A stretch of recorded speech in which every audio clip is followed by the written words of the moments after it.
ప్రభు ఏ గడిలో వచ్చినో మీరు ఎరుగురు కనుక మీరు సిద్ధపడి ఉండండి అని మనం చదువుకున్నాం. బైబిల్లో చాలా ధన్యతలు ఉన్నాయి. మీకు తెలుసు, దావీదు చాలా ధన్యతలు రాశాడు.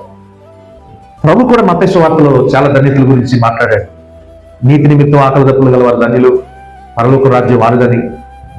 ఇలా చాలా ధన్యతలు మనం చూసాము. అయితే లూకా 12వ అధ్యాయంలో కూడా ధన్యులు అంటే ఎవరు ప్రభు చెప్పాడు. కాబట్టి సిద్ధపడవలసింది ప్రభువుని ఎదుర్కొనేటకు. మనం నిరీక్షణ కలిగి ఉండాల్సింది ప్రభు రాకడ వచ్చేంత వరకు మేము బ్రతుకుంటామని. అదే పౌలు యొక్క నిరీక్షణ. సిద్ధపడవలసింది ప్రభువుని ఎదుర్కొంటాం బుద్ధిగల కన్నికల వలె. ఎందుకు ఈ సిద్ధపాటు అంటే ప్రభు ఏ గడి వచ్చినో ఆ గడి మనకి తెలియదు. కాబట్టి భౌతికంగా మాత్రమే కాదు, ఇటు మనము ఆత్మీయంగా కూడా ప్రభు కోసం ప్రభుని ఎదుర్కొనేటప్పుడు మనం ప్రతి సంవత్సరం సిద్ధపడాలి.